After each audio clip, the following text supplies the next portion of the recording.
Hello. In this video, I want to run through 10 cards that I would use to upgrade the Revival Trance Commander Deck. Now, of course, every Commander deck has the Face Commander and the Backup Commander. And in this video, I want to run through 5 cards for the Face and 5 cards for the Backup.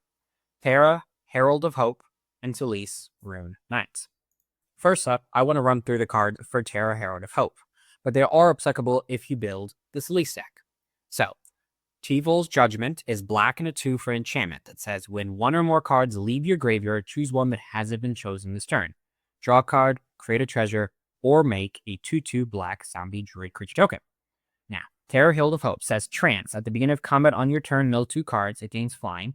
Whenever it deals combat damage to a player, you may pay 2.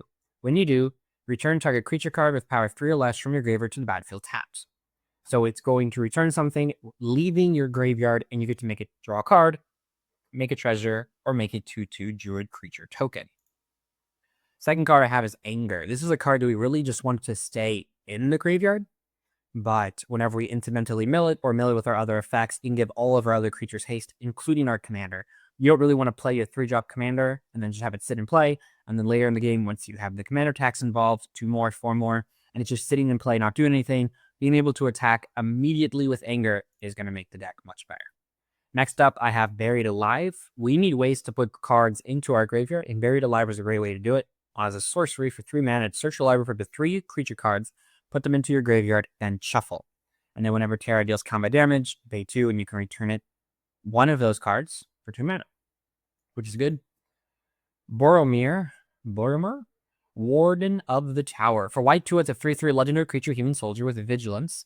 Whenever an opponent casts a spell, if no mana was spent to cast or counter that spell, so your opponents can play free spells, and then sacrifice it, creatures you control gain indestructible until end of turn with your rain times here.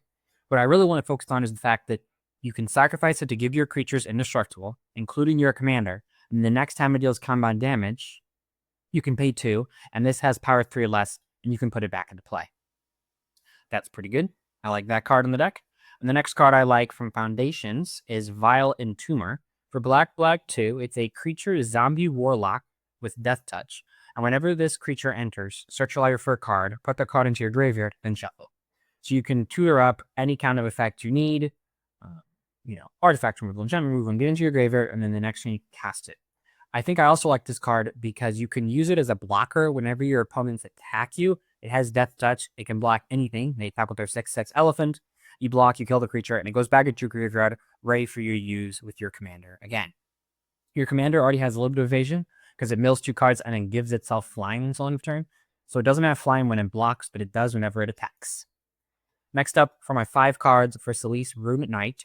First, I have Chainer Nightmare Adept.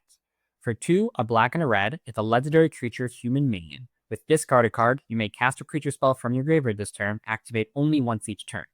And whenever a non-token creature enters the battlefield under your control, if you didn't cast it from your hand, it gains haste until end of turn.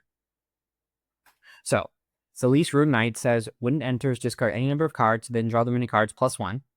Whenever one or more creatures you control enter, if one or more of them enter from a graveyard or was cast from a graveyard, +1 count on each creature you control. So, discarding cards means you can cast them from a graveyard, which triggers Celes' second ability whenever a card leaves your graveyard, entered from a graveyard. Put a +1 count on each creature you control. And then Chainer gives value whenever that creature enters. If you didn't cast from your hand, it gains haste. And this also works with your previous commander, Terra. It works in both decks. But this is a way to be able to cast creature spells from your graveyard, put a +1 counter on each name, and whenever it enters, discard any number of cards, can fill your graveyard with the ones you want to reanimate.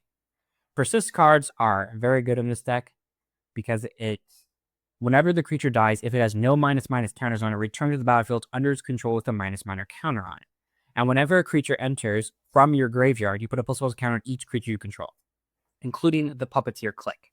And then at the end of the turn in the cleanout phase, all of your creatures in play check to see if they have any minus counters and any +1/+1 counters, and they actually just remove each other from the creature. So your creature with Persist just can't die as long as your commander is in play. And Puppeteer Clique is a good one whenever it enters the battlefield.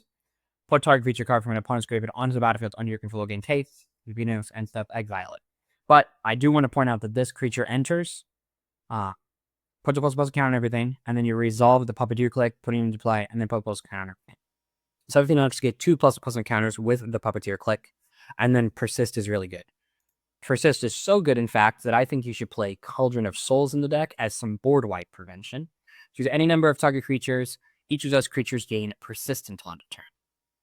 Now, those creatures will all come back with ++ encounters, as long as your commander is still in play.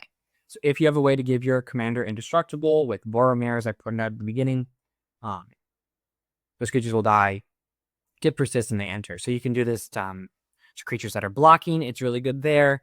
And it has some incidental value against board wipes, again, if your commander is indestructible. But if your commander is indestructible, all your creatures are probably indestructible, but being able to prevent them from dying whenever blocking or attacking, that's pretty good. And then another Cauldron, Agatha's Soul Cauldron, for 2 mana, legendary artifact. You may spend mana as though a mana of any code or activated abilities of creatures you control. Creatures you control get with ++ counters on them, have all activated abilities of all creature cards exiled with it. Tap, exile target card from a graveyard. If a creature card is exiled this way, put a + counter on target creature you control. So, with Celes putting ++ counters on all of your creatures, all of them will have all activated abilities of cards you exile. And it's important to note that you don't have to only exile cards from your graveyard. So you don't have to consider what's in your deck. Any activated abilities on a creatures your opponents control would also count towards this. And so you can get yourself some pretty cool stuff that way. Next up, I have Monument of Endurance. Whenever you discard a card, choose one that hasn't chosen this turn. So if it enters and you choose 3, you get all 3. You're probably going to be playing other discard effects in this deck that get you value off of that. And so this can draw cards, create treasures, and each one loses 3 life. So Moment of Endurance from Ether Drift is a good card to upgrade Celes Rune Knight. And also, again, the majority of these cards work for both of our commanders. You know, they both have synergies. They both care about little creatures. Chainer's a little creature for Terra. Celes is good with other cards that I mentioned for Terra. And those are all the 10 cards that I would upgrade this commander deck with. Let me know your thoughts on the 10 cards in the comments below and what else you are upgrading your commander decks with. Thanks.